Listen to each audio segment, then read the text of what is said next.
యోహాను గారు రాసిన మూడవ పత్రిక, యోహాను గారు రాసిన మూడవ పత్రిక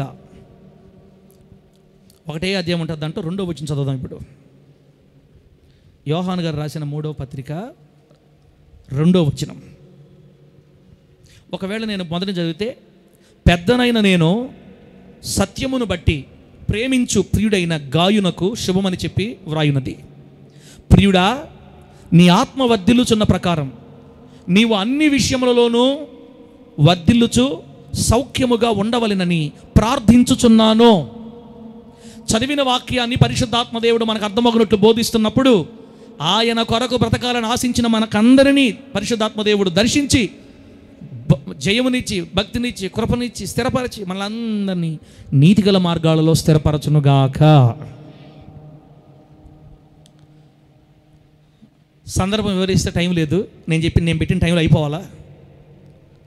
మనం చదివిన ఈ వాక్య భాగంలో మనకు కావాల్సిన పాయింట్ ఏంటంటే, దేవుని ప్రజలు అన్ని విషయాలలో వర్ధిల్లుచు సౌఖ్యముగా ఉండుట దేవుని చిత్తము. చెప్పండి, దేవుని ప్రజలు. మా ఎల్లపాలెం అక్క కూడా వచ్చింది. అన్నొచ్చాడా?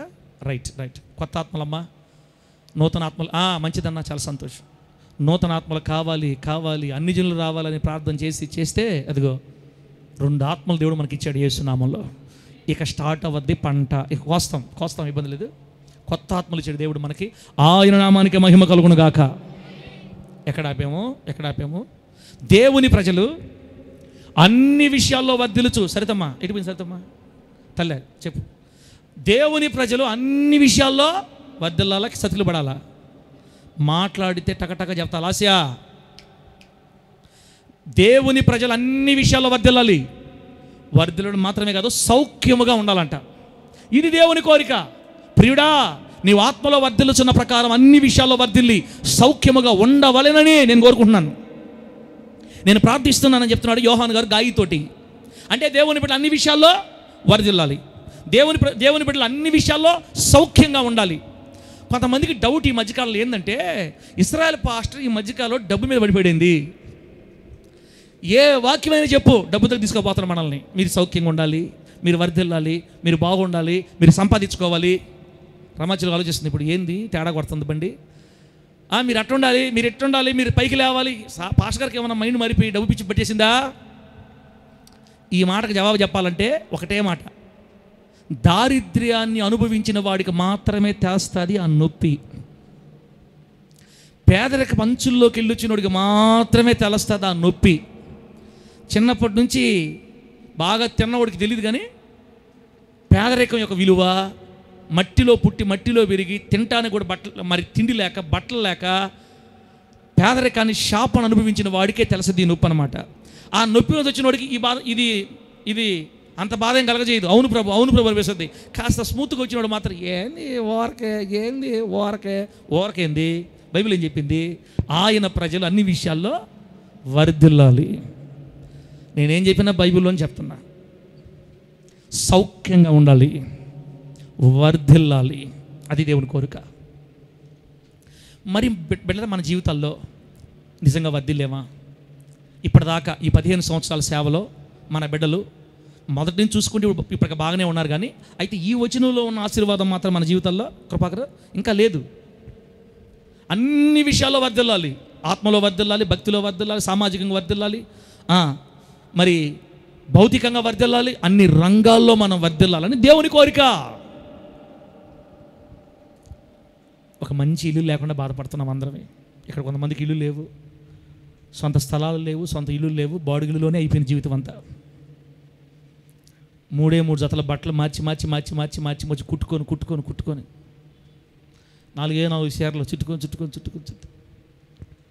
ఏందమ్మంటే చాలే సార్, ఏదో దేవుడు ఇచ్చింది, మనం ఎక్కువ ఆశపడకూడదు. అమ్మా 40 వచ్చేసింది, ఇంకెప్పుడు 20 సంవత్సరాలు అయిపోద్దులే సార్, ఇంక ఇబ్బంది ఏముంది పాస్టర్ గారు. తిండి విషయంలో కొరత, ఆరోగ్యం విషయంలో కొరత, ఏదో బలహీనత, ఏదో ఒక రోగం, సంపాదించే సంపాదనలో కొరత, ఎటు పోతుందో అర్థం కావట్లేదు, చాలని జీవితం, పేదరికం, దరిద్రత, శాపం. బిడ్డ, ఎందుకో దేవుడి మధ్యకాలంలో నా మనసంతా ఇట్టే దిప్పాడు. అసలు పేదరికాన్ని తరిమి తరిమి కొట్టాలి. అది నా కోరిక. యేసునామములో ఆమేన్ చెప్పండి. మన సంఘంలో ఉన్న పేదరికాన్ని మీరు వదిలేసిన నేను వదలను దాన్ని. అది నా కళ్ళకు కనపడకూడదు యేసునామములో. అది నా కోరిక. కసి పేదరికం ఎందుకు కోట్లు వేసి చిన్నగా ఉంటారు, తేరకనుకుంటారా? బయటిని చూసేవాడు ఏమనుకుంటారంటే, అబ్బో ఇస్రాయల్ పాస్టర్ డబ్బు బాగా కట్టలు ఆమేన్ అంటాను నేను. అంతే. ఇంతకుముందులాగా అట్లేం లేదు అనకూడదు, ఆమేన్ అంటమే. అవును, కానీ మన దేవుడు ఎవరు చెప్పండి? ఎల్లాయపల్లిలో 3వ వాక్యంలో చెప్పండి. మన దేవుడు ఎవరు? ధనవంతుడు. ఆయన ధనవంతుడై ఉండియో తన దారిద్ర్యము వలన మనము ధనవంతులు కావాలనని భూమి మీదకి దేవుడు దరిద్రుగా వచ్చాడంట. యేసు ప్రభు వారు భూమి మీద దరిద్రుగా వచ్చింది ఎందుకంటే మనల్ని ధనవంతులుగా చేయడానికి. అవును, కానీ మన దేవుడు ఎవరు? పేదోడా ధనవంతుడా? ఆయన ధనవంతుడై ఉండియో అంటే ధనవంతుని పిల్లలు మనం. మన డాడీ రిచ్ పర్సన్. మన డాడీ పేద ధనవంతుడు. ధనవంతుడి పిల్లలు ఏంది? పొళ్ళికిలుచుకో ఉన్నారు. కృపాకర్ నాకు తెలియదు. కృపాకర్ ధనవంతుని కూతుర్లు ఏంది ఇట్లా ఉన్నారు? రాళ్ళని, రప్పల్ని, సజీవము కానీ జీవము లేని నిర్జీవమైన వాటిని ఆరాధిస్తున్న వాళ్ళే కోట్లు సంపాదించుకుంటుంటే సిగ్గు లేకుండా జీవము గల దేవుణ్ణి ఆరాధిస్తా దరిద్రతలో పడి అల్లాడుతుంటే కారణం ఏం చెప్పమంటారా? నమ్మకపోవడమే. మనం ఫస్ట్ కారణం ఏంటంటే నేను పాపిని నా దరిద్రం. ఇది పెట్టాడు మన సైతంగా మన గుండెల్లో. మన ఏ పాస్టర్ని ఎత్తుకో నువ్వు పాపివి అందుకే టైపోయావు, ఏ పాస్టర్ని ఎత్తుకో నువ్వు పాపివి అందుకే టైపోయావు. ఎక్కి ఇంజక్షన్ ఎక్కిపోయిందంటే నరాలు నిండిపోయింది. నేను పాపిని, నేను పాపం వదిలేదులే, నేను దీవించబడలేదు, అందుకే నన్ను దేవుడు దీవించట్లా. అయిపోయింది జీవితం ఇంకంతే ఆడికి. ఫస్ట్ కారణం. రెండో కారణం వచ్చి అమ్మో మనం అన్నీ అడగకూడదు దేవుడిని. దేవుడిని నమ్ముకున్న వాళ్ళు ఎక్కువ పేదలుగానే ఉండాలా. దేవుడిని అడగకూడదు అవన్నీ. ఆయనేమో ధనవంతుడు. మళ్ళా అరను ఇక్కడ వాడు చూస్తున్నావా? అరను మన దేవుడు ఎవరు? మన దేవుడు ధనవంతుడు. నేను బైబిల్లో ఉందాం ఈ మాట. 2 కొరింథీ పత్రికలో ఉంది మాట. ఆయన ధనవంతుడై ఉండి మనము ధనవంతులు కావాలనని. ముఖ్యమంత్రి కొడుకు సినిపోయిన బట్టలు వేసుకుంటా బాగుంటాడా? ఇంక నేను అడగబల్ల, మీకు ప్రశ్న అడగబల్ల. ఎందుకు అవన్నీ? మన మనస్సులు మారిపోవునుగాక. తరిమి కొడతా, మామూలు కొట్టనే కదా దాన్ని. ఏమని అనుకోండి మీరు. ఇంకా పేదరికం నా కళ్ళకు కూడా అందుబాటులో కనపడకూడదు. సైతాన్ కా బేట ఇదే పేదరికమే. 15 సంవత్సరాలుగా మన మినిస్ట్రీని పట్టి పీడించేది ఇదే. బెట మీరు చాలా మంచోళ్ళు. నేను చెబుతా ఉన్నాను అనుకోండి, మీరు వింటా ఉంటారు. వినుట వలన ఏం కలగద్దే? అది నేను మాట్లాడుతూ ఉంటాను. ఒకరోజు మీకు విశ్వాసం వస్తుంది. ఈరోజు కాకపోతే రేపు కాకపోతే ఆ తర్వాత విశ్వాసం వచ్చిన మరుక్షణమే మీ చరిత్ర మారిపోద్ది యేసునామంలో. దేవుడు ధనవంతుడు తమ్ముడు. మన దేవుడు, మన తండ్రి రాజ్యం ఎట్ట, మన తండ్రి ఇల్లు ఎట్టుంటుంది చెప్పండి? ఎట్టుంటుంది? పరలోకం ఎట్టుంటుంది? సిమెంట్ గోడలు, పోత పని లేకుండా, నల్లగా మాలమాసిలు అయిపోయి ఎర్ర బలుబు ఒకటి పెట్టుకొని, దేంట్లో? పరలోకంలో. పెయింట్ కూడా లేదు వాళ్ళకి. పాతకాలపు కుర్చీ ఒకటి పెట్టుకొని అది మరస్తుంటే సౌండ్ వస్తుంటుంది. అదొకటి పెట్టుకొని ఇల్లంతటికి ఒకటే దుప్పటి. ఇదే అట్టుంటుందా పరలోకమా? అంద్రయ్య అట్టుంటుందా పరలోకమా? బైబిల్ అట్టుంది. ఏమని చెప్తుంది? ధగ మెరయు సూర్యకాంతము వలనే జ్వలించుచున్న దివ్యమైన మహిమనగరములో. సిగ్గుండు బలే పెడుతున్నావా? పెట్టి ప్రకాశం ఏంది? మనం పోయి రేపు చనిపోయిన తర్వాత మనం పోయే రాజు పెట్టడం దాకా ధగ మెరస్తుంటుంది. జల పారే జీవనది పారవళ్ళే ఉద్యానవనమే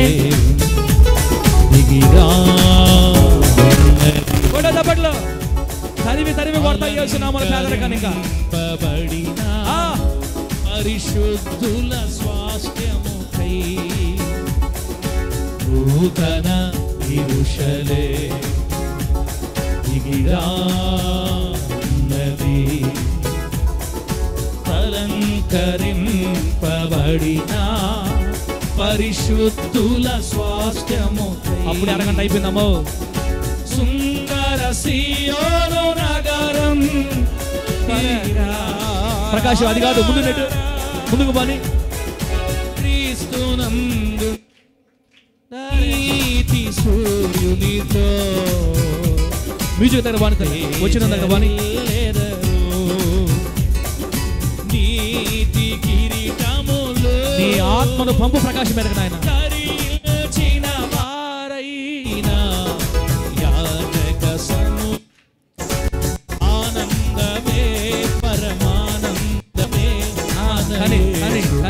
బానే ముందు బాని కొంచెం చెప్పు. హల్లెలూయా. తల ముందు నువ్వు తీసి పెట్టి రెడీ పెట్టుకొని పెట్టు. గాల ఏనదే దగ్గర రావాలి. అటు పెట్టాలి, నువ్వు ఎటు పెడతావు? అమ్మా మన రాజ్యం ఏసై రాజ్యం ఎట్టుంటుంది, రేపు మనం పోయే రాజ్యం ఎట్టుంటుంది? అప్పుడు పోదాంలో, ఇప్పుడు ఎందుక, ఇప్పుడు చినిపోయిన చీరలు కుదరదు. ఇదేంటి మారింది?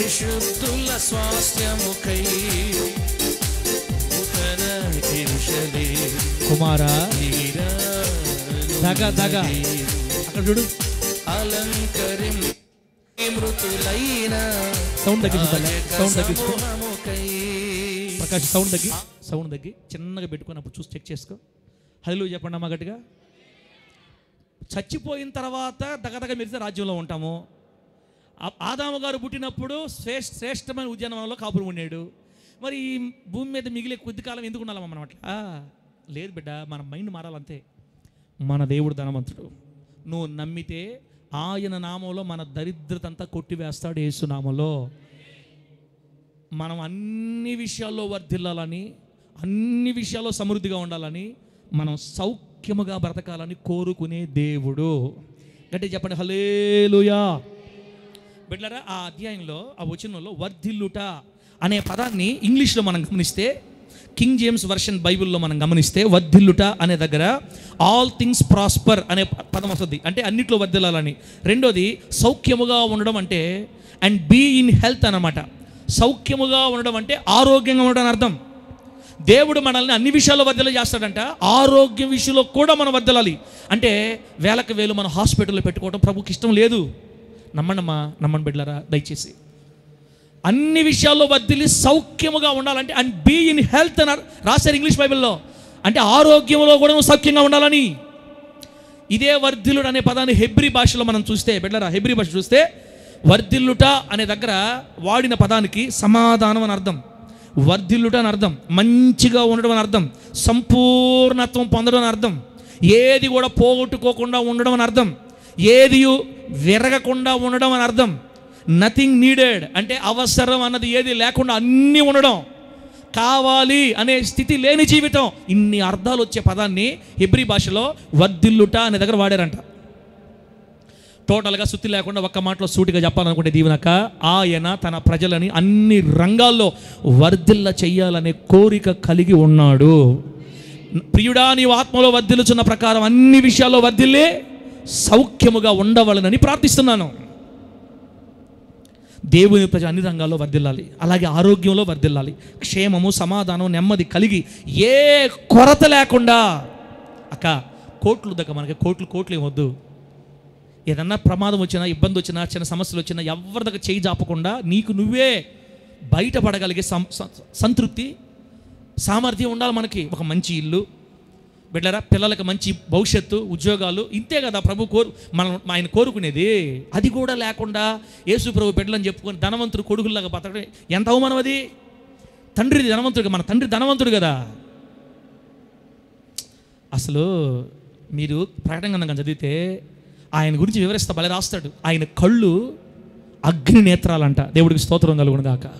ఆయన వెంట్రుకలు, ఆయన కళ్ళు, ఆయన స్వరూపం చూస్తుంటే అసలు సువర్ణమయమైన అని రాస్తారనమాట. ఆయన వర్ణన, ఆయన రూపు శ్రేష్టమైన. లోకం చెల్లిలా సైతాను గాడు మన పాస్టర్లకి గుడ్డిదనం కలుగు చేసి మనం మంచిగా బతకటం, మనం ఎప్పుడైతే ధనవంతులుగా బతుకుతామో మనం దేవుడు దూరం అయిపోతామో నేర్పించారు మనకి.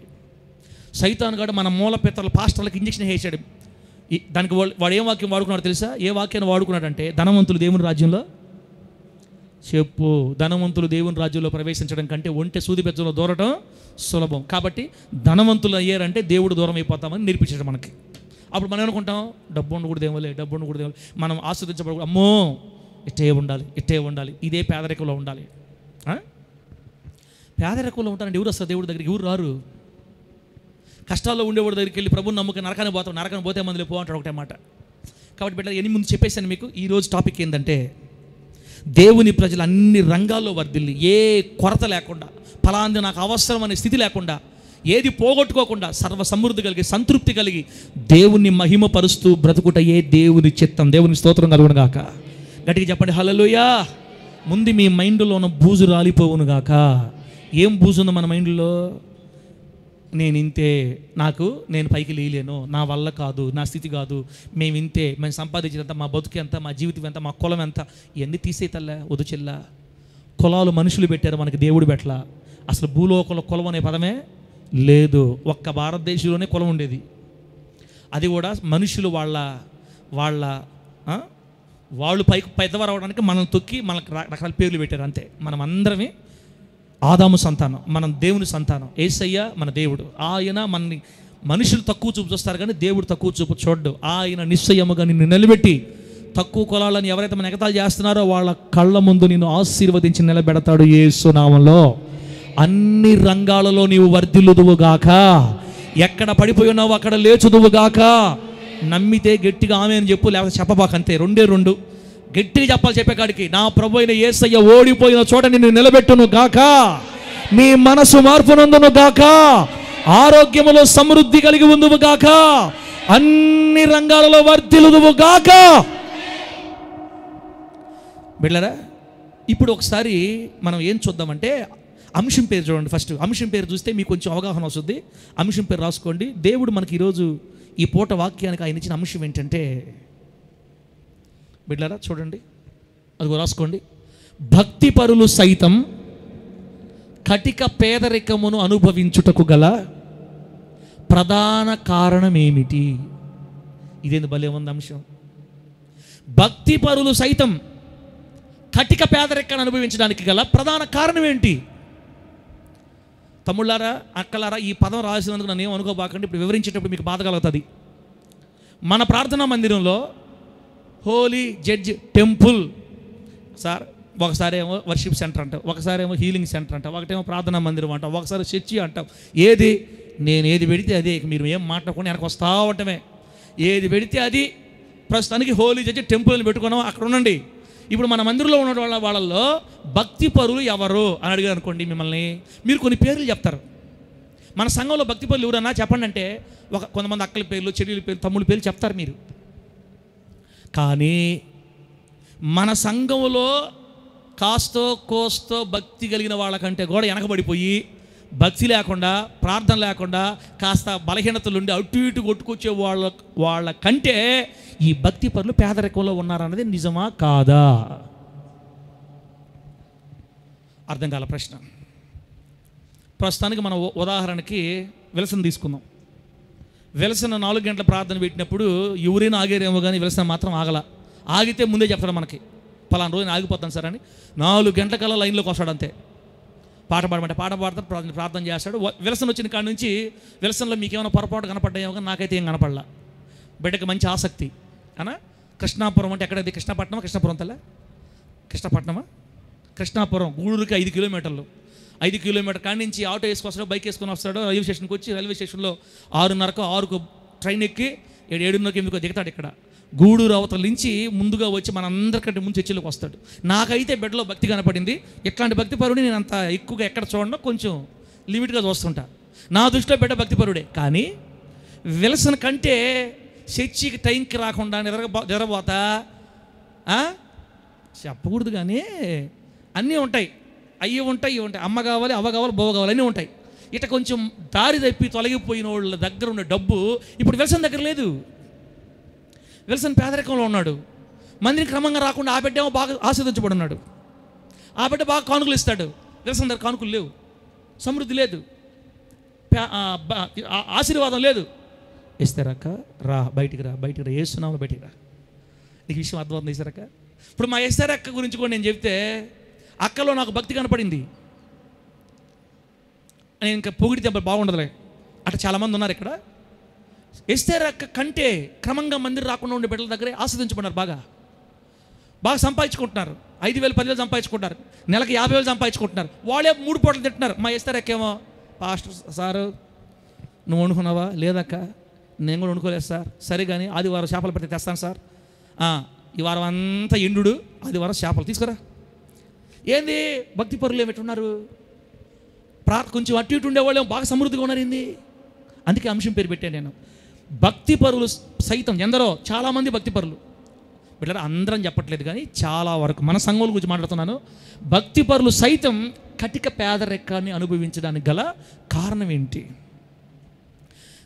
క్రమంగా లేనివాళ్ళు, భక్తిలో లేని వాళ్ళు బాగానే ఉంటున్నారు. మరి మనం ఎందుకు భక్తిపరులుగా సాధించలేకపోతున్నాం? ఒక కారణం ఉంది బిడ్డ. ఆ ఒక కారణం చెప్పాలని ఇదంతా రాసుకొని వచ్చాను. ఆ కారణం దగ్గరికి వెళ్ళే ముందు కొన్ని విషయాలు మనం చూడాలి. భక్తిపరులే ఈరోజు ఎక్కువగా పేదరికంలో ఉంటున్నారు సంఘాల్లో. నా మాట అర్థమైతే గట్టిగా అడుగులు చెప్పండి. మీకు అంత ఎందుకమ్మా? నేనేం దాచుకుని మొత్తం కొండ బద్దలు కొట్టేవాడిని. మీ ఇశ్రాయేలు పాస్టర్ నేను. ఇప్పుడు నా అకౌంట్లో 23 రూపాయలు ఉంది. ఇంకెంతకంటే ఏం కావాలి మీకు?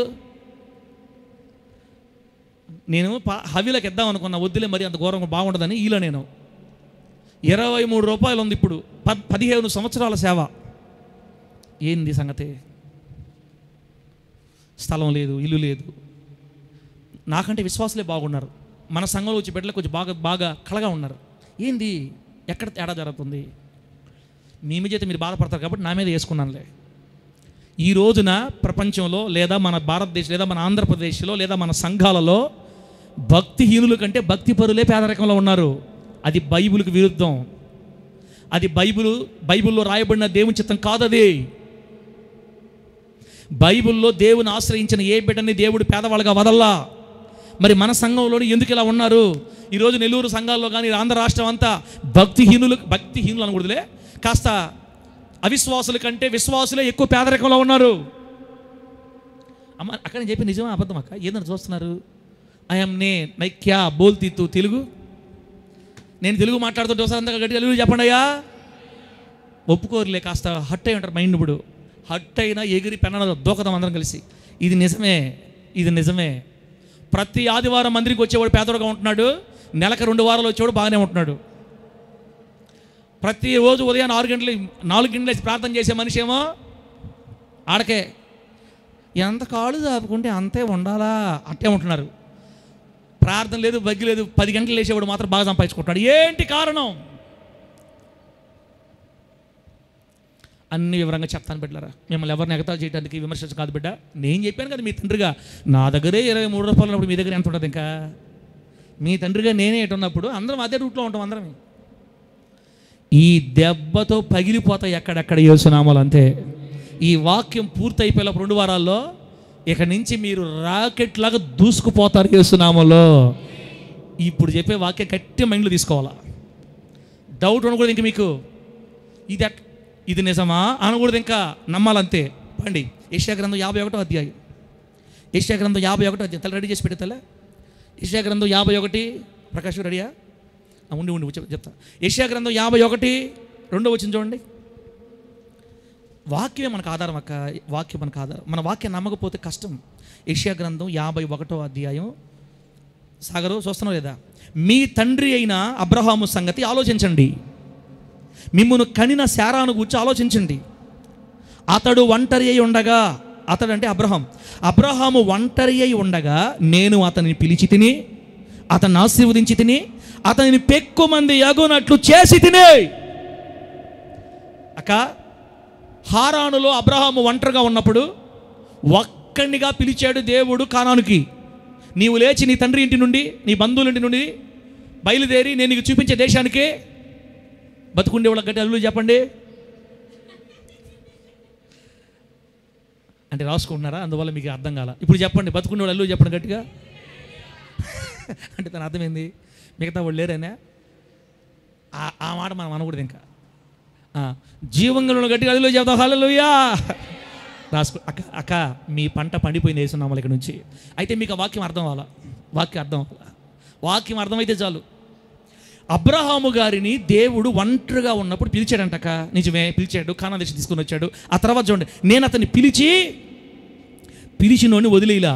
ఒంటరిగా పిలిచా, నేను పిలిచిన వదిలేలా. నేను ఏం చేశానంటే అబ్రహాముని ఆశీర్వదించాను. ఒంటరిగా ఉన్నప్పుడు పిలిచి ఏం చేశాను? ఆశీర్వదించి ఏం చేశానంటే అతనిని పెక్కు మంది అగునట్లు చేసి తిని. ఒక్కడిలో నుండి ఐగుప్తులో 30 లక్షల మందిని చేశాడు దేవుడు యేసు నామములో. అబ్రహాము ఒక్కడిని పిలిచి 430 సంవత్సరాల తర్వాత 30 లక్షల మందిగా విస్తరింపజేశాడు అబ్రహాము వంశాన్ని. 15 సంవత్సరాలు హోలీ జడ్జి వంశం స్టార్ట్ అయ్యి ఇక్కడ చేరింది. నాకు తెలిసి చాలా తక్కువ. ఇప్పుడు దేవుడు అబ్రహాముని పిలిచాడు, నిన్ను పిలవలేదా? నిన్ను పిలిచాడు కాబట్టి ఈరోజు మందిరంలో ఉన్నావు. అభ్యాసు ఎవరో పిలుస్తున్నారు బయట నుంచి, నిన్ను తొందరరా, వాళ్ళ మాట వినబాకు తల్ల, వచ్చి కూర్చోవాల. ఏం చెప్పాను? అబ్రహాముని పిలిచిన దేవుడే అభిలాష బ్రదర్ని పిలిచాడు. 2000 సంవత్సరాల క్రితం కాదు, భూమికి పునాదులు వేయబడక ముందే అభిలాష బ్రదర్ని దేవుడు ప్రేమించి ఎన్నుకొని పిలిచాడు కాబట్టి ఈరోజు ఆయన మందిరంలో వచ్చి కూర్చున్నాడు యేసు నామములో.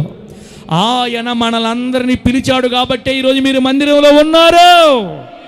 మరి పిలిచిన దేవుడు మిమ్మల్ని ఆశీర్వదించాలా పడలేదా? ఆశీర్వదించాలి. మరి ఎందుకు మనం ఆశీర్వదించబడలేకపోతున్నా?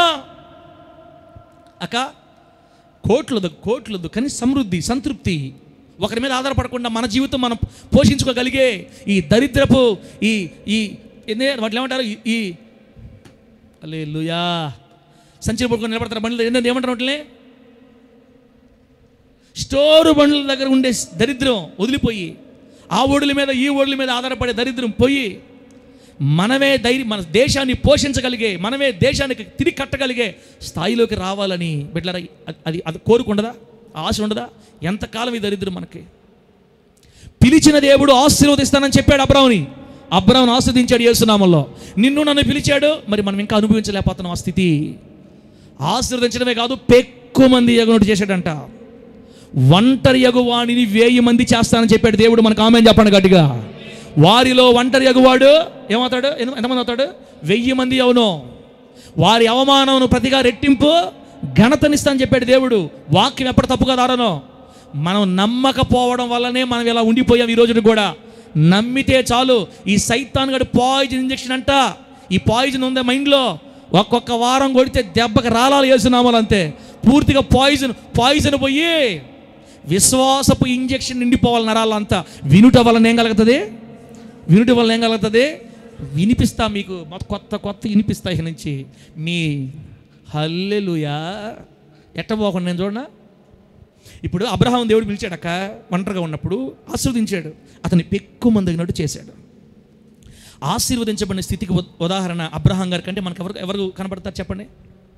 అబ్రహాము ఒంటరిగా వచ్చి సమృద్ధి కలిగి దీవించబడిన వాళ్ళలో మనం బైబిల్ చూడాలంటే మొట్టమొదటి మనకు కనపడేది అబ్రహాం గారే. అబ్రహాము దేవుని ద్వారా దీవించబడ్డాడు. బైబిల్ ఏం రాయబడిందంటే ఆదికాండంలో, యెహోవా అబ్రహామును ఆశీర్వదించాను కనుక అతడు గొప్పవాడయ్యను. ఎలియాజరు రెప్కా వాళ్ళ తల్లిదండ్రులు చెప్తున్నాడు, అయ్యా దేవుడు నా యజమానుడైన అబ్రహామును ఆశీర్వదించాడు, అతడు గొప్పవాడయ్యాడు. ఆశీర్వదించాడు కాబట్టి అతడు గొప్పవాడయ్యాడు. వెండి బంగారం పశువులు బహు ధనవంతుడుగా ఉన్నాడండి, అతను ఒక కొడుకున్నాడని చెప్తున్నాడు అనమాట. బిడ్లరా, మొదట మన పేదరికం తొలగిపోవాలి, మన ద్వారా దేవునికి మహిమ కలగాలి. మనం ధనవంతుని పిల్లలవి. ఆయన మనల్ని ఆశీర్వదిస్తే అన్ని జనులు మన వైపు చూస్తారు యేసు నామములో. ఆత్మలు దొరకాలంటే ముందు మనం లేవాలా. ఈ దరిద్రతలో కూర్చున్నంత కాలం ఒక్కను కూడా నువ్వు ప్రభు దగ్గరకు తీసుకురాలేవు. సవాల్ తీసుకురాలేవు. నువ్వు ఇంకా నీ స్థితి మారితేనే, నీ అప్పుల్లోంచి నువ్వు విడుదల పొందితేనే, 10 మందికి నువ్వు చాచగలిగే స్థితి నీకు వస్తేనే, నువ్వు ఒక దీవెనకర అనుభవాల్లోకి వస్తేనే ఇతరులు నీ వైపు చూసి ఈ ఆశీర్వాదం నాకు కూడా కావాలని వస్తారు దేవుడి దగ్గరికి. మనమే లోతుల్లోకి వెళ్ళిపోతే రారు, ఒక్క ఆత్మ కూడా సంపాదించుకోలేవు. కాబట్టి నా ప్రియమైన దేవుని బిడ్డ, దేవుడు మనల్ని లేవనెత్తాలని ఆశ కలిగి ఈరోజు వాక్యం మాట్లాడుతున్నాడు. దేవునికి స్తోత్రం కలుగును గాక.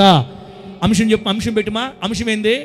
భక్తి పరులు సైతం కటిక పేదరికను అనుభవించడానికి ప్రధాన కారణం ఏంటి అనేది మనం చూస్తున్నాం. ఇప్పుడు బిడ్డరా, ఇప్పుడు నేను చెప్పిన మాట రాసుకోండి.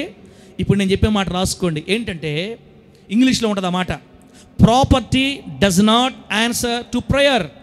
అది నేను పాపకు చెప్పలేదులే, మీకు ఇంగ్లీష్ అర్థం చేసుకున్నప్పుడు నేను తెలుగులో చెప్తా దాన్ని. ప్రాస్పరిటీ, వర్ధిల్లుట అంటే ప్రాస్పరిటీ అని అర్థం. Prosperity does not answer to prayer. ఇప్పుడు తెలుగు రాసుకోండి. దాని అర్థం ఏంటంటే వర్ధిల్లుట అనేది ప్రార్థన ద్వారా కలగదు. ఈ మాట గుండెలు పగిలిపోయినాయి మీకు. కేవలం ప్రార్థన ద్వారా మాత్రమే వర్ధిల్లుట జరగదు అని మనం ఎరగాలి. Prosperity does not answer to prayer, but prosperity is covenant issue అంటారు ఇంగ్లీష్లో. వర్ధిల్లుటని మనం పొందగలగాలి అంటే, ఆశీర్వాదాన్ని మనం సొంతం చేసుకోవాలంటే కేవలము ప్రార్థన ద్వారా మాత్రమే కాదు, కానీ దేవునితో కలిగి ఉన్న నిబంధన ద్వారా మనము అత్యధిక ఆశీర్వాదాన్ని పొందగలుగుతాము. దేవునికి స్తోత్రం కలుగును గాక. గట్టిగా చెప్పండి హల్లెలూయా. అర్థమేంటి చెప్తా. Prosperity does not answer to prayer అంటే ప్రార్థన ద్వారా మాత్రమే మనము వర్ధిల్లుటను పొందలేము, ఆశీర్వాదాన్ని పొందలేము. ఎలాగ? చాలామంది ప్రార్థన చేస్తూ ఉంటారు, నేను కూడా ప్రార్థన చేస్తున్నాను. ప్రభువా 2000 మంది ఆత్మలు అన్న మందిరం, ఇంత మందిరం, ఇన్ని వాహనాలు చేస్తున్నాం. బిడ్డలారా, మనం ఈ విధంగా ప్రార్థన చేస్తున్నంత కాలం అది మన కళ్ళతో చూడలేము, గుర్తుపెట్టుకోండి. ఇప్పుడు భక్తి పరులు ఉన్నారు ఇక్కడ. ఇప్పుడు ఆ అవిశ్వాసుల కంటే కాస్త దిగువన భక్తిలో కొంచెం కింద ఉండే వాళ్ళకంటే ఈ భక్తి పరులు ఎక్కువ ప్రార్థన చేస్తున్నారు దేవుని దగ్గర. అయినా వర్ధిల్లలేకపోతున్నారు, అయినా పేదరికం తొలగించబడలేకపోతున్నారు. ఎవరో పిలుస్తున్నారు మేడని. అయినా దేవుని నామానికి మహిమ కలుగును గాక. మా మురళానంత మంచివాడు ఎవరు లేరమ్మా, దేవుడు మా మురళానంద దీవించను గాక. ఆమెను కూడా చెప్పట్లే మీరా? అంటే మీకు ఇప్పుడు షాక్ అయింది. ఏంది? ప్రార్థన చేస్తే వర్ధిల్లడం రాదా? మనం ప్రార్థన చేస్తే వర్ధిల్లేమా? అని ప్రార్థన చేయడం ద్వారా వర్ధిల్లలేమా? ఆస్వాదించబడలేమా? లేదు. బైబిలు గ్రంథములో ఎవరైనా ఆర్థికంగా దీవించబడ్డారంటే వాళ్ళు కేవలం ప్రార్థన ద్వారా మాత్రమే సాధించుకోలేదు, కానీ వాళ్ళు ఆ స్థాయికి పోవడానికి దేవుడికి వారికి మధ్య ఉన్న ఒక నిబంధన, కవనెంట్ అంటారు ఇంగ్లీష్లో. నమ్మరు మీరు, నేను చూపిస్తాను కదా.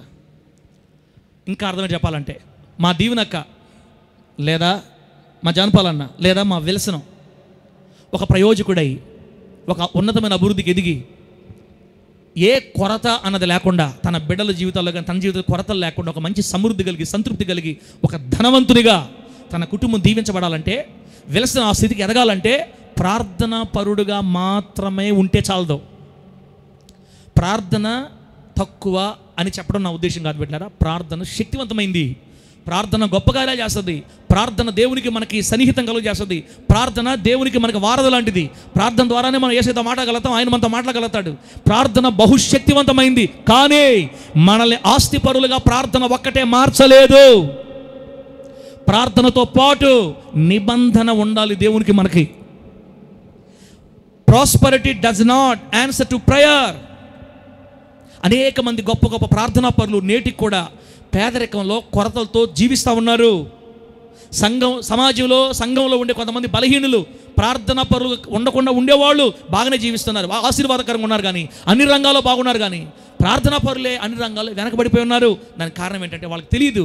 వాళ్ళు ఏమనుకుంటున్నారంటే నాలాగా ప్రార్థన చేస్తే దేవుడు మనల్ని దీవిస్తాడు, దేవుడితో నమ్మకంగా ఉంటే దీవిస్తాడు, మనం పరిశుద్ధంగా బతికితే దీవిస్తాడు, సినిమాలను జయిస్తే దేవుడు దీవిస్తాడు, పవిత్రంగా ఉంటే దీవిస్తాడు, నా క్రియలు బట్టి దేవుడు దీవిస్తాడని నమ్మారు. సరే చేస్తున్నారు 100కి 70% ప్రార్థనా పరులే వెనకబడిపోయి పేదరికంలో ఉన్నారు ఈ రోజున.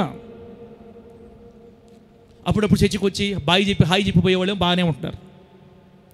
కారణం ఏంటంటే ప్రార్థన ద్వారా మాత్రమే మనం దీవించబడమక్క. ఇంకొకటి కావాలి, దాన్నే నిబంధన అంటారు, కవనెంట్.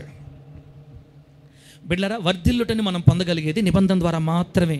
దేవుడికి మనకి మధ్య ఒక నిబంధన జరుగుతుంది. ఆ నిబంధన మాత్రమే మనల్ని అభివృద్ధిలో తీసుకొని వెళ్తుంది. అబ్రహాముని దేవుడు అంతగా వర్ధిల్లు చేయడానికి, అంత గొప్పగా ఆస్వాదించడానికి అబ్రహాముని కానీ, ఇస్సాకుని కానీ, యాకోబుని కానీ, దావీదుని కానీ ఎవరైనా కూడా దేవుడు అంత సమృద్ధిగా దీవించడానికి వాళ్ళ మధ్య ఉన్న దేవునికి వాళ్ళకి మధ్య ఉన్న నిబంధన. ఈరోజు మనకి దేవుడు కూడా ఒక నిబంధన ఉంది. కొన్ని నిబంధనలు చెప్తాను, రాసుకోండి. బైబిల్లో ఉన్నటువంటి కొన్ని నిబంధనలు చెప్తాను మీకు. ఫస్ట్ దేవుడు నోవాహుతో నిబంధన చేశాడు బిడ్డలారా. ఆదికాండం 9:17 చదివే టైం లేదు. ఆదికాండం 9:17 నోవాహుతో నిబంధన చేశాడు. అది నోవాహుతో చేసిన నిబంధన. నోవాహు, ఇక మీదట నేను భూమి మీద జలప్రాణం రప్పించను, ఇదిగో నా నిబంధన గుర్తుగా ధనుస్సుని పెడుతున్నాను మేఘంలో, ఇక మీదట భూమి శపించబడదు, భూమి మీద ప్రళయం రాదు, నా కోపం తగ్గించుకుంటాను, ఇక మీదట మీరు అభివృద్ధి చెందండి, దీవించబడండి, ఆస్వాదించబడండి, ఇదిగో ఫలించి అభివృద్ధి చెందు, ఇదే నా నిబంధన అని నోవాహుతో నిబంధన చేశాడు. అబ్రహాముతో కూడా దేవుడు నిబంధన చేశాడు. ఆదికాండం 17 చదవండి. ఇప్పుడు మన వాక్యం అబ్రహాం గారు కదా, చదవాలి ఈ వాక్యం. ఆదికాండం 17 నిబంధన ద్వారా మాత్రమే మనం దీవించబడతాం, ప్రార్థన ద్వారా కాదు. కానీ ప్రార్థనతో పాటు నిబంధన ద్వారా. ఆదికాండం 17 1-2 వాక్యాలు చూడండి. అబ్రహాము 99 ఏండ్ల వాడైనప్పుడు యెహోవా అతనికి ప్రత్యక్షమై, నేను సర్వశక్తి గల దేవుడను, నా సన్నిధిలో నడుచుచు నిందారహితుడు వై ఉండుము, నాకును నీకును మధ్య నా నిబంధనను నియమించి, అదిగో నిబంధన, నాకును నీకును మధ్య నా నిబంధన నియమించి నిన్ను అత్యధికముగా అభివృద్ధి పొందించదనని అతనితో చెప్పాను. చూసారా, మనల్ని అత్యధికంగా అభివృద్ధి చేయాల్సింది ఎవరు? ఈ వాక్యం ద్వారా అబ్రాహాముతో దేవుడు చెప్తున్నాడు, నేనే నిన్ను అత్యధికంగా అభివృద్ధి పొందిస్తాను. బాగా వినండి నయోమక, నేనే నిన్ను అత్యధికంగా అభివృద్ధి చేస్తాను. నీ సంతానాన్ని ఇసుక రేణుల్లాగా చేస్తాను. నీ వంశాన్ని భూమి మీద ఆకాశ నక్షత్రాలు విస్తరింప చేస్తాను. నీ గర్భంలోంచి రాజులు తీసుకొని వస్తాను. ఈ దేశమంతటి నీ సంతానానికి స్వాస్థ్యంగా ఇస్తాను. నీ పేరుని గొప్ప చేస్తాను. నిన్ను ఆశీర్వాదకరంగా చేస్తాను. నిన్ను ఆశీర్వదించే వాళ్ళు ఆశీర్వదించబడతారు, నిన్ను దూషించే వాళ్ళు శపించబడతారు. నేను నిన్ను అత్యధికంగా అభివృద్ధి చేస్తా. ఆమె చెప్పగట్టుగా. అంటే దీని మాట ప్రకారం శాంతక్క, వరకొండ శాంతక్క, మనలందరినీ అత్యధికంగా అభివృద్ధి చేయాల్సింది కేవలము దేవుడే. ఆ దేవుడు ఏమంటాడు తెలుసా? నాకు నీకు మధ్య ఒక నిబంధన, నాకు నీకు మధ్య ఒక నిబంధన చేస్తున్నాను. ఆ నిబంధనను బట్టి నిన్ను అత్యధికంగా అభివృద్ధి చేస్తా. అంటే ప్రభు ప్రార్థన చేస్తే చేయవా? ప్రార్థన ఒక్కటే ఉంటే, ప్రార్థన ఒక్కటే చేస్తే అట బిడ్డ, నీకు నాకు నిబంధన ఉంటే కదా, ఆ నిబంధన బట్టి నేను దీవిస్తాను. బిడ్డరా, 2 నిబంధనలు అయిన, 1 నోవాహుతో చేసిన నిబంధన, 2 అబ్రహాం చేసిన నిబంధన. ఈరోజు క్రొత్త నిబంధనలో ఉన్న మనందరితోటి దేవుడు ఒక నిబంధన చేశాడు. అది మార్కు సువార్త 14:24 కనపడతా చూడండి. మార్కు సువార్త 14:24 ఉంది. యేసయ్య మనతో చేసిన నిబంధన, కొత్త నిబంధనతో చేసిన నిబంధన. అప్పుడు ఆయన, ఇది నిబంధన విషయమై అనేకుల కొరకు చిందింపబడుచున్న నా రక్తం. యేసుక్రీస్తు వారు తన రక్తము ద్వారా మనందరితో నిబంధన చేశాడు. ఇప్పుడు మనందరము క్రొత్త నిబంధనలో ఉన్న బిడ్డలు. ఆమె చెప్పండి గట్టిగా. ఆల్రెడీ దేవుడు మనతో నిబంధన చేసేసి ఉన్నాడు. అది రక్త నిబంధన. యేసయ్య తన రక్తమును బట్టి, రక్తము కార్చి, ఆయన రక్తాన్ని మన కొరకు అర్పించి మనలందరిని ఆయన కోసం కొనుక్కున్నాడు. మనందరి మీద ఆయనకు అధికారం ఉంది. ఆయన మనలను దీవించుటకు ఆయన సర్వ హక్కులు ఉన్నాయి. దేవునికి స్తోత్రం కలుగును గాక. ఆదాము నిబంధన వేరు, నోవాహు నిబంధన వేరు. క్రొత్త నిబంధన బిడ్డలంగా మనందరితో యేసయ్య తన రక్తం ద్వారా చేసిన నిబంధన వేరు. ఇది క్రొత్త నిబంధన, రక్త నిబంధన. ఆమేన్ చెప్పండి గట్టిగా, చెప్పండి గట్టిగా, హల్లెలూయా. సంఘముతో దేవుడు చేసిన నిబంధన, ఇది రక్త నిబంధన. సార్ మీరు మరి ఎటో వెళ్ళి ఎటో వస్తారు, మాకు అర్థం కావట్లేదు. ఏమీ లేదు, భక్తిపరులు సైతం ఆర్థిక దారిద్ర్యం, కటిక పేదరికలో ఉండటానికి ప్రధాన కారణం ఏంటంటే, భక్తిపరులు అనుకుంటున్నారు ప్రార్థన చేసి భక్తిలో ఉంటే దేవుడు మనల్ని దీవిస్తాడని. కాదు, నిబంధనను బట్టి మనం దీవించబడతాం. ఏంటి ఆ నిబంధన తెలియాలి. ఆ నిబంధన ఎలా వర్తిస్తుంది, ఆ నిబంధన మనం ఎలా చేయాలి అంటే, ఇంకొంచెం ముందుకు పోతే వివరంగా మనకు విషయాలన్నీ అర్థమవుతాయి. దేవుని నామానికి మహిమ కలుగును గాక. గట్టిగా చెప్పండి హల్లెలూయా. 40 నిమిషాలు అవ్వస్తుంది బిడ్డలారా, త్వరగా ముగించేస్తా. పాట పెడతాముడు, పాట పెట్టు. ఇప్పుడు ఆ పాట పాడదాం. ఆ తర్వాత అబ్రహాం గారి నిబంధన ఎన్ని గొప్ప కార్యాలు ఉన్నాయో, దేవుడు ఎలా దీవించాడో చెప్పి మనం ఏం నేర్చుకోవచ్చు.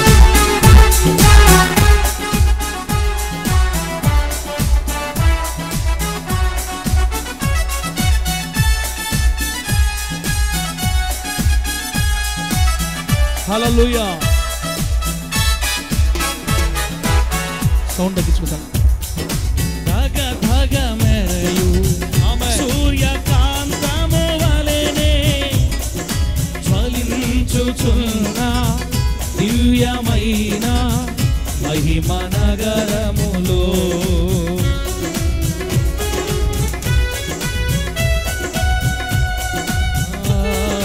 ధగ మెరయు సూర్యకాంతము వలెనే జ్వలించుచున్న దివ్యమైన మహిమ నగరములో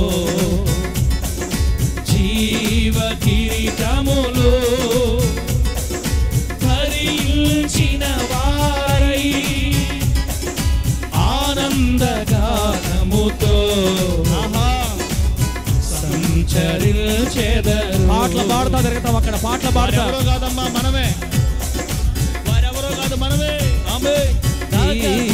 మెరయు సూర్యకాంతము వలెనే ఆపేస్తా కొట్టిపెట్ట కొట్టి దివ్యమైన మహిమ నగరములో జీవ కిరీటములో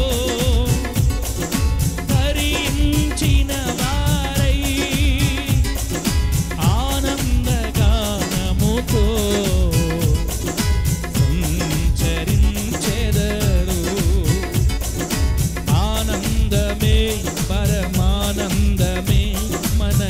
యేసుతో జీవితం. స్తోత్రం. నిర్మలమైన బంగారు వీధుల్లో ప్రియునితో విహారం. స్తోత్రం. ఆనందమే ఆనందమే పరమానందమే మన యేసుతో జీవితం. నిర్మలమైన బంగారు వీధుల్లో ప్రియునితో విహారం. నూతన నూతన యెరూషలేము తీరాలని అలంకరింపబడిన పరిశుద్ధుల స్వాస్థ్యముకై,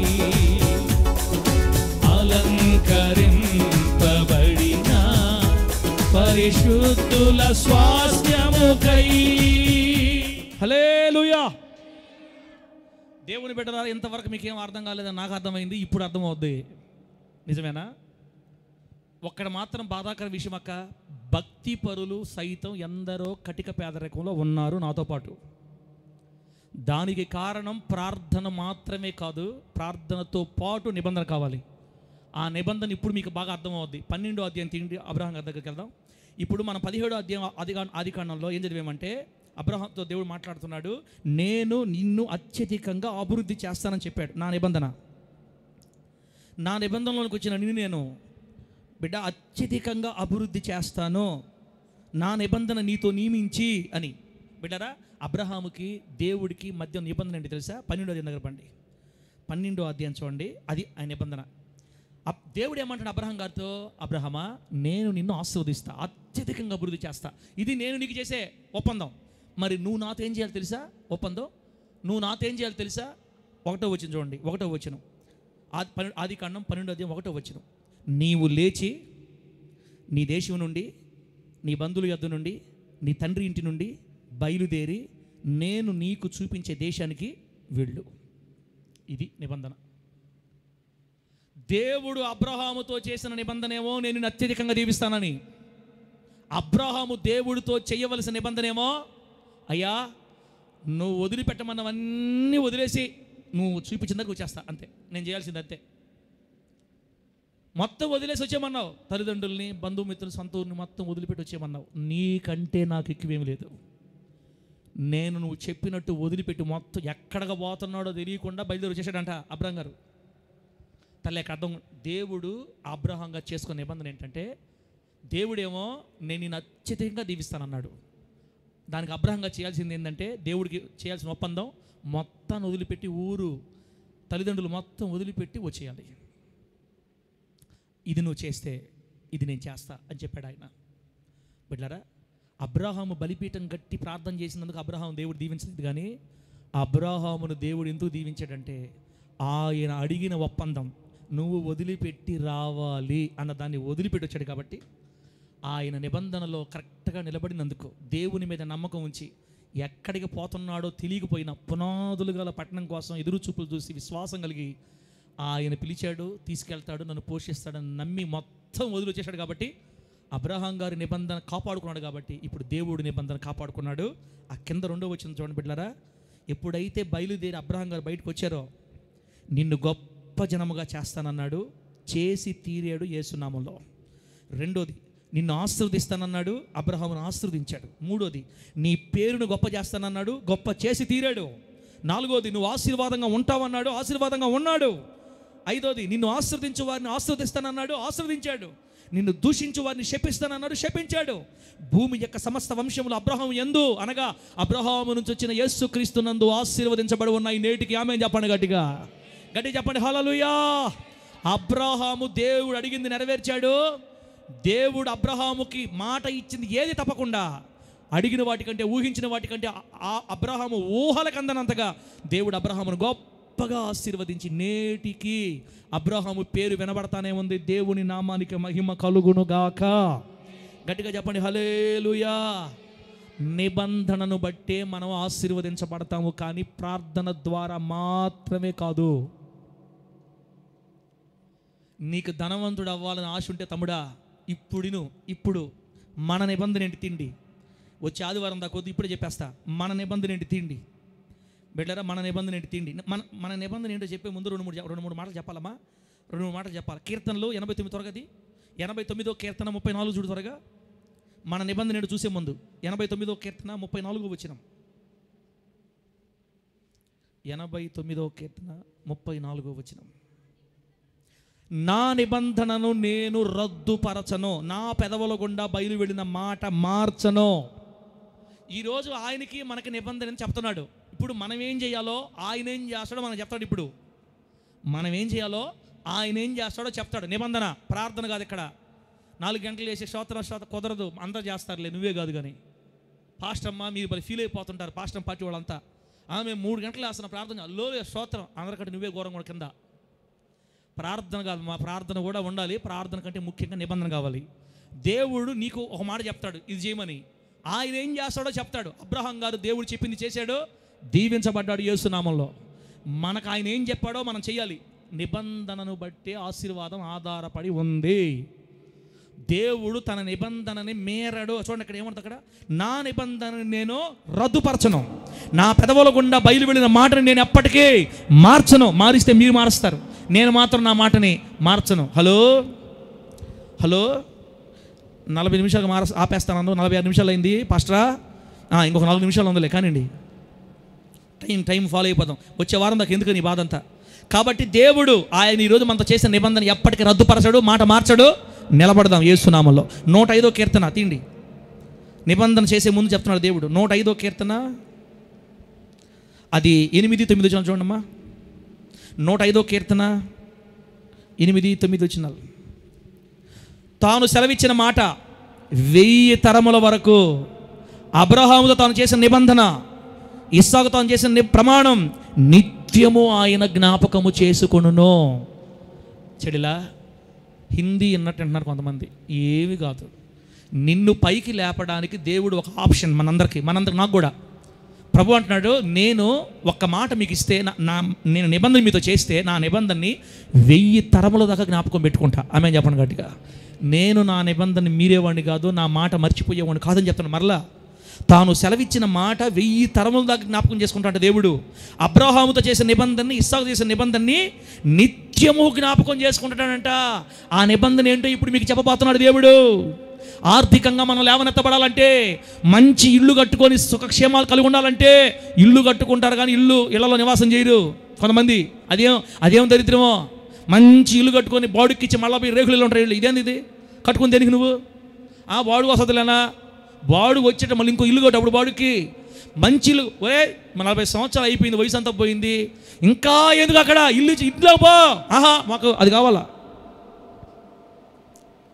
ఒక మంచి ఇల్లు కలిగి, వాహనాలు కలిగి, పిల్లల భవిష్యత్తు దీవించబడి, దేవుడి బిడ్డ అని దేవునికి మహిమ తెచ్చే విధంగా, అబ్రహాము దీవించబడినట్లుగా, అతని సంతానం రాజులు వచ్చినట్లుగా, అబ్రహామును దేవుడు దీవించినట్టుగా నిన్ను నన్ను దీవించాలని దేవుడు ఏం చెప్తున్నాడంటే, అబ్రహాముకు నేను నిబంధన చేశా. అబ్రహాముకి నాకేం చేయాలో నేను చెప్పా. అబ్రహాము నేను చెప్పినట్టు చేశాడు. కాబట్టి అబ్రహాము నేను ఉన్నతంగా దీవించా. మీతో కూడా నేను నిబంధన చేస్తున్నా. నా నిబంధన మాత్రం నేను ఎప్పటికీ మర్చిపోను. 1000 తరముల దాకా జ్ఞాపకం పెట్టుకుంటా. నా మాటని ఎప్పటికీ నేను మార్చను. మీరు జాగ్రత్త, మీరు తప్పదు మాట అని మనకి చెప్తున్నాడు. దేవుని నామానికి మహిమ కలుగునుగాక.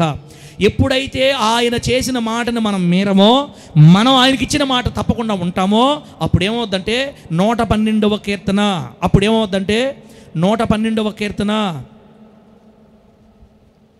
దేవుని నామానికి మహిమ కలుగునుగాక. మొదటి 3 వాక్యాలు. 2వ వచనం చూడండి. 2వ వచనం, వాని సంతతి వారు భూమి మీద బలవంతులగుదురు. చూసారా? ఎవరైతే దేవుడికి మాట ఇచ్చి ఆయన ఏదైతే మనం చేయమంటాడో ఆ మాటలో నువ్వు నిలిచి ఉంటే, పెట్టలరా పాస్టర్ గారు మీరేమన్నారు, మనం ఏం చేయబోలేదు, దేవుడు దీవిస్తాను చెప్పావు కదా, మళ్ళీ మమ్మల్ని చేయమంటున్నావు నువ్వు. అమ్మో, మనము చెయ్యలేని వాటిని దేవుడు శిలువలో చేసేసాడు. చెయ్యగలిగినవే చెప్తాడు మనకి ఇప్పుడు దేవుడు. తండ్రి ఇంటిని, బంధువుల ఇంటిని వదిలిపెట్టి రమ్మంటాం చాలా కష్టమే. ఆయన చేశాడు అబ్రహాం గారు. అది ఆయన మనతో నిబంధన చేసినప్పుడు మనం ప్రతిగా చేయాలి. ఆయనకి 2 చేతులు కలిస్తేనే ఒట్టు కుదరతుంది. ఇప్పుడు దేవుడు మనకేం చేస్తాడో చెప్తాడు, మనం నిలబడాలా. ఎవరైతే ఆయన మనల్ని ఏమి చేయమంటాడో దాంట్లో నిలబడితే, ఇప్పుడు ప్రభు చెప్తున్నాడు, వాని సంతతి వారు భూమి మీద బలవంతులు అవుతారు. ఆమె చెప్ప గట్టిగా. నా 2 పిల్లల్ని దేవుడు భూమి మీద బలవంతులుగా మార్చాలంటే దేవుడు నాతో చేసిన నిబంధన నేను నిలబడాలా. ఆయన నేను చేయమంటాడని చేయాలి. ఆయన కోసం చెయ్యగలిగేదే చెప్తాడు ఆయన, చెయ్యలేని చెప్పడు. మనం చేయగలిగేదే చెప్తాడు. నిబంధన మాత్రమే మనల్ని ఆశీర్వదిస్తుంది. ప్రార్థన ఒక్కటే కాదు. 3 రోజుల ఉపవాసాలు, 4 రోజుల ఉపవాసాలు, ఈ 40 రోజుల ఉపవాసాలు చేసే వాళ్ళకంటే అప్పుడు చర్చికి వచ్చేవాళ్ళే బాగున్నారు. ఏంది పాస్టర్ గారు మీరు చెప్పే మాటలు, మీ మాట్లాడితే మాకు ఉపవాసం కూడా ఉండాలనిపించట్లా, ఇంకా ప్రార్థన కూడా చేయాలనిపించట్లా. నీలాగా మా అమ్మ బ్యాచ్ వదిలిపెట్టి మీ బ్యాచ్ వచ్చేదనిపిస్తుంది. వచ్చే ఎవరు కావద్దన్నారు నిన్ను. భక్తి పంజరంలో ఉండి చేయకూడదు, ప్రశాంతంగా చేయాలి. భక్తి యేసునామములో ఆమేన్ చెప్పండి గట్టిగా. మీరు పంజరంలో చేయట్లేదు, మీరు బాగానే చేస్తారు. అంతా మీ మమ్మీ పార్టీ కదా, మీకు గర్వం ఎక్కువ. ప్రార్థన చేసే వాళ్ళ గర్వం ఎక్కువ తెలుసా. మేము 4 గంటలు వస్తున్నాం, 3 గంటలు వస్తున్నాం, 2 గంటలు వస్తున్నాం, నిద్రపోయి వాళ్ళని తిడతా ఉంటా. తమ్ముడు జనపాలన అదే ప్రార్థన లేదు, ఎగ్గలేదు, నువ్వు వింతే నీకంటే మేమే బాగున్నాం పోమా. బిడ్డలారా, ప్రార్థన చేసేవాళ్ళు మనం ఆపలేములే, వాళ్ళకి ఆ వరం ఉంది కాబట్టి చేస్తుంటారు. కానీ ఇక్కడ ప్రార్థన ద్వారా మాత్రమే అభివృద్ధి రాదు, ఆశీర్వాదం రాదు. మనకి నెమ్మది, విడుదల, స్వస్థత, అభిషేకం లేకపోతే అదిగో వర్ధిల్లుట జరగదు. Prosperity does not answer to prayer. Prosperity is covenant issue. ప్రాస్పరిటీని మనం అనుభవించాలంటే నిబంధనతో సాధ్యం. ఆ నిబంధనలో ఆయన ఏం చేయాలో మనకు చెప్తాడు, ఆయన ఏం చేస్తాడో మనకు చెప్తాడు, దానికి మనం ఏం చేయాలో చెప్తాడు. మనం ఏమి చెయ్యాలో దాని విషయంలో నువ్వు నిలబడగలిగినట్లయితే, నేను నిలబడగలిగినట్లయితే, నా 2 పిల్లల్ని భూమి మీద బలవంతులు చేస్తాడు యేసు నామములో. గట్టి చెప్పు హల్లెలూయా. నీ పిల్లల విషయం నువ్వు భయమే పడవలేదన్నా. నువ్వేం చేయాలో, ఆయన ఏం చేయాలో, ఆయన ఏం చేయమంటాడు ఈయనో ఆ ప్రకారం చెయ్యి. నీ పిల్లల సంగతి ఆయన చూసుకుంటాడు యేసు నామములో. ఇంకా వాని సంతతి వారు భూమి మీద బలవంతులు అవుతారు, యథార్థవంతుల వంశపు వారు దీవించబడుదురు. మన వంశాలు దీవిస్తాడు యేసు నామములో. మనకు కావాల్సిన అది కాదు. 3వ వచనం చూడండి, 3వ వచనం ఇది మంది. కలిమి సంపద వాని ఇంట ఉండును, వాని నీతి నిత్యము నిలుచును. చూసారా, దేవుడు చెప్పింది మనం కానీ కరెక్ట్ చేయగలిగితే, నిలబడగలిగితే కలిమి సంపద. కలిమి అంటే వెల్త్, సంపద అంటే పెట్టారా ఇంగ్లీష్ రాసేనే ఒక్క నిమిషం. రిచెస్ అని అర్థం. వెల్త్ అంటే సంపద, రిచెస్ అంటే ధనం, ధనధాన్య సమృద్ధి. దేవుడు నీ ఇంట్లో లోపల పెడతాడంటే యేసు నామములో. అంతే. కలిమి సంపద వాని ఇంట ఉండును. ఉంటుందా ఉండదా? 23 రూపాయల బాధ ఎందుకు ఈ బాధ? ఇంకా 23 రూపాయలు ఎందుకు? కనీసం 1000 అన్న, 2000, హల్లెలూయా, 15 సంవత్సరాల సేవ పోయమ్మా, సిగ్గుబాద్ది. అప్పుడు అనుకునేవాడిని, అమ్మా 1 సంవత్సరం క్రితం ఏమనుకున్నానంటే, నేను కాబట్టి 23 రూపాయలతో అనుకునేవాడిని, నేనే కరెక్ట్గా సేవ చేస్తున్నాను, నేనే కరెక్ట్, నాదే కరెక్ట్, నాకు డబ్బు మీద ఆశ లేదు అనుకునేవాడిని. ఒరే దరిద్రుడా, అది దరిద్రురా. 15 సంవత్సరాల సేవతో 23 రూపాయలు ఎందుకు దారుణంగా? ప్రార్థన ద్వారానే అన్ని సాధ్యం. తెల్ల కొట్లు వేసుకుంటే దేవుడు దీవిస్తాడు. సైతాన్ కా బేట. భార్యాభర్త ఎంత దూరంగా ఉంటే అంత దీవించబడదు సేవ. నోర్మోయ్. మీ కార్యాల ద్వారా, మీ అద్భుతాల ద్వారా, మీరేదో చేసుకున్న త్యాగాల ద్వారా, సమర్పణల ద్వారా సేవ దీవించబడే పని అయితే నేను ఎంతో గొర్రెలు కాసుకోవడానికి ఉండేది ఇక్కడ అని అన్నాడు దేవుడు. ఆయన ప్రేమను బట్టి మన సేవ దీవించబడాలి. ఆమేన్ చెప్పండి గట్టిగా. నిబంధనను బట్టి సేవ అయినా, కుటుంబాలైనా దీవించబడతాయి. మనం ఏం చేయాలో ఆయన చెప్తాడు, ఆయన ఏం చేస్తాడో మనకు చెప్తాడు. ఇప్పుడు ప్రభు అంటున్నాడు, మీరు నేను చెప్పిన మాట నిలబడగలిగితే మీ ఇంట్లో కలిమి సంపద నిత్యము నిలబడతాయి, సమృద్ధి కలిగి బతుకుతారు. ఒకరి మీద చేయి జాపకుండా, ఒకరి దగ్గరికి వెళ్ళి మీరు చేయి జాపకుండా బతుకుతారు. సామెతలు 10:22. సామెతలు 10:22. బిడ్డ ముగిచేస్తాను, ఇంకా అయిపోయింది. ఇంకా ఎక్కువసేపు చెప్పిన అర్థం కాదు మీకు. సామెతలు 10:22 ఏమో తెలుసా? యెహోవా ఆశీర్వాదం ఐశ్వర్యం ఇచ్చును. దేవుని నామానికి మహిమ కలుగును గాక. ఎంత మంచి మాట. యెహోవా ఆశీర్వాదం ఐశ్వర్యం ఇస్తుంది, మనల్ని ధనవంతులుగా చేస్తుంది. అక్క మనం ధనం అన్నప్పుడు మీరు ఏదో కోట్లు అనుకోబాకండి. ఒకరి దగ్గర చెయ్యి చాపకుండా, ప్రతిదానికి వేరే ఆధారపడకుండా నీవు ఇతరులకు చెయ్యి చాచగలిగే స్థితిలో ఉంటే చాలు. అది గొప్ప దీవెన మనకి. మన బిడ్డలు బాగుపడాలి, మన ప్రయోజకులు అవ్వాలి, అనేకులకు ఆశీర్వాదకరం అవ్వాలి, నీ ద్వారా దేవునికి మహిమ కలగాలి, నువ్వు బహుగా ఫలించాలి, అనేకులకు ఆశీర్వాదకరంగా మారాలి, సంఘానికి నువ్వు వెన్నెముకగా మారాలి. ఇది దేవుని కోరిక. ఇవన్నీ జరగాలంటే నిబంధనలో నిలిచి ఉండాలి. దేవుడు ఈ మాటలు మనకు ఆశీర్వాదకరంగా మార్చి వర్ధిల్ల చేయునుగాక. గట్టిగా చెప్పండి హల్లెలూయా. ఆ నిబంధన ఏంటో వచ్చే వారం తర్వాయి భాగం. టైం ఏమో 55 నిమిషాలు అయింది. కనీసం 20 నిమిషాలు పట్టదు, ఎంత తొందరగా ఫాస్ట్ చెప్పినా. వద్దు, దాన్ని వివరంగా మాట్లాడుకుందాం. మనము వివరంగా మాట్లాడుకుందాం, నిదానంగా మాట్లాడుకుందాం. చాలా బాగా చెప్పాలి దాన్ని, చాలా విషయాలు ఉన్నాయి బిడ్డలారా. కనీసం ఒక గంట మాట్లాడుకుంటే మీకు నీట్గా అర్థం అవుద్ది. ఏ నిబంధనలో మనం నిలబడితే దేవుడు మనల్ని ఆర్థికంగా దీవిస్తాడో, మనల్ని గొప్ప స్థాయికి లేవనెత్తాడో పిల్లరా, అవన్నీ మనం వివరంగా విందాము. ఇప్పుడు దాకా మీకు ఏమర్థమైంది చెప్పి ముగిచ్చే. సౌండ్ పెడతా, ఫోన్ పెట్టు, బైబిల్ మూసేయండి బిడ్డలారా. గుర్తు చేసుకుందాం ఒకసారి. దేవుడు ఈరోజు మనకేం చెప్పాడంటే, దేవుని ప్రజలు అన్ని విషయాల్లో, నీవు అన్ని విషయాల్లో వర్ధిల్లి సౌఖ్యముగా ఉండాలని కోరుకున్నాడు. నువ్వు అన్ని విషయాల్లో వర్ధిల్లి మనం అన్ని సౌఖ్యంగా ఉండాలని, ఆరోగ్యపరంగా క్షేమంగా ఉండాలని కోరుకున్నాడు. అబ్రహామును దేవుడు ఆ విధంగా దీవించాడు. సమాధానం, నెమ్మది, క్షేమం, ఆరోగ్యం, సంతృప్తి. ఒంటరిని అబ్రహామును పిలిచి దేవుడు పెక్కు జనముగా మార్చాడు, ఆశీర్వదించాడు. ఆ అబ్రహాముతో దేవుడు నిబంధన చేశాడు. నేను నిన్ను, నీ సంతానాన్ని గొప్ప చేస్తా, నీ గర్భాన్ని దీవిస్తా, నీ ద్వారా అనేకులు దీవించబడతారు, నువ్వు నీ పేరును గొప్ప చేస్తా, ఈ దేశాన్ని నీకు స్వాస్థ్యంగా ఇస్తా నీ సంతానానికి. ఇది నేను చేస్తాను. నాకు నువ్వేం చేయాలి తెలుసా? నువ్వు వదిలిపెట్టి రావాలి, నువ్వు ఉన్న స్థలంలో వచ్చి లేచి రావాలి. తండ్రి ఇంటి నుంచి బయలుదేరిరా, నా దగ్గరకు వచ్చే, అవన్నీ వదిలేయి, నేను చూపించే దేశానికి వెళ్ళు. నువ్వు ఇది చేయగలిగితే నేను ఇది చేస్తా.